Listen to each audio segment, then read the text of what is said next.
Now, I've touched upon inventions and intellectual property before when we did the Big Idea Work special, but it's something that I get asked about a lot. So I thought I would cover in a lot more detail today how you license an invention, okay? Now, licensing an invention is a great way to generate income without having to manufacture or market the product yourself. And it's also a great way of partnering with someone to give your product the ultimate exposure and reach that it can possibly have, but finding a partner and getting things moving can take a bit of work. So what I thought I'd do is run you through my kind of step-by-step guide on how to get started if you think licensing might be a better option for you, right?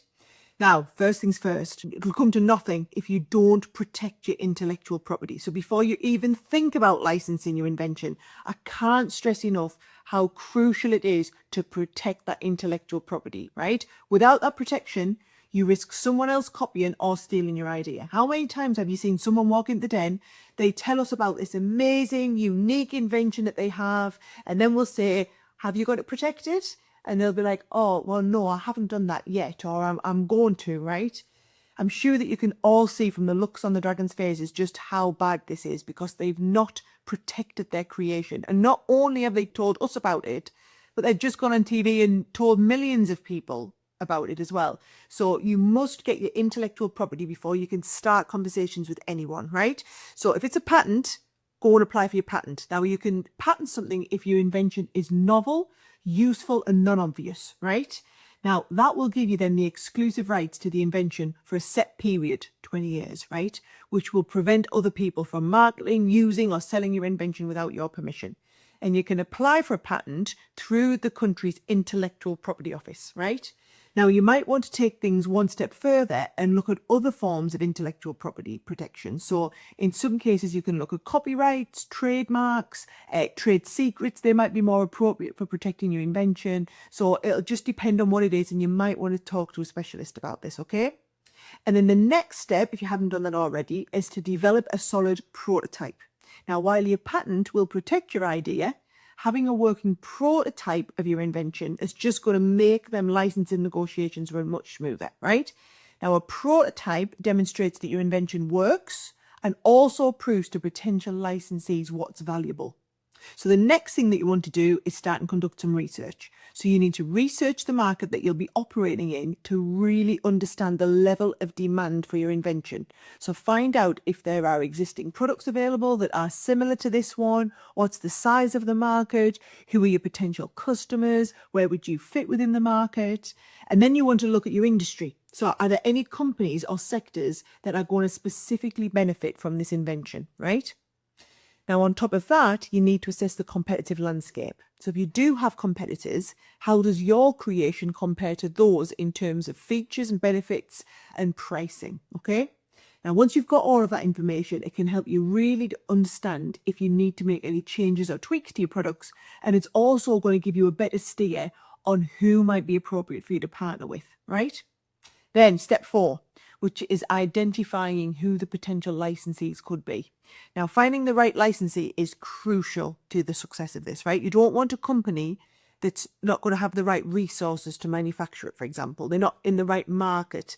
And you want them to be able to distribute your invention, but also be a good fit maybe for the technology that's related to your invention. So start by targeting companies that already sell similar products or services, who have the expertise and the networks to bring your product to market. And also, they will be actively seeking new inventions or patents to add to their portfolio. I can say that without a shadow of a doubt, right? Now, you're going to want to reach out to the right people. So make sure you target those. You're looking for the decision makers, right? Product managers or innovation departments, for example. That's where you want to be targeting your outreach. And to find those contacts, then having a presence at a trade show where these key contacts are going to be, they're looking for ideas, is going to be critical.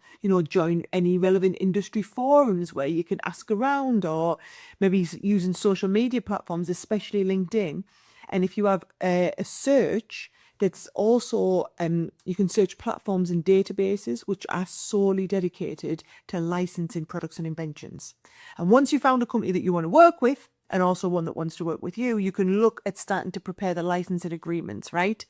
Now that's going to outline the terms of how your invention will be used, and it's there to protect both parties. So it's going to include details like the royalty rate, how much you're going to earn, whether it's an exclusive or non-exclusive agreement, where your invention can be sold, the time frame that your agreement is, and you typically look at around 3 to 5 years. And some agreements will also include a minimum guarantee, so the minimum sales they're agreeing to hit or the milestones that they're working towards, so that you know that that licensee is actively working to bring the product to market.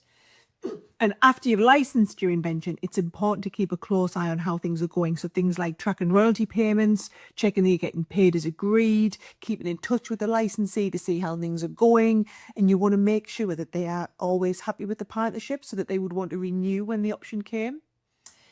Right. I appreciate there's a lot of information in there, right? What I will say is the British Library have a whole support network in place for helping people to protect and look at licensing their intellectual property. So if you're looking for some help and support, that's a brilliant place to go. You are probably going to want to speak to some specialists, maybe patent attorneys or patent lawyers who can help look at what intellectual property you could use to support this and getting that patent applied for. But yes, I hope that's given you some food for thought in what licensing could look like potentially for you.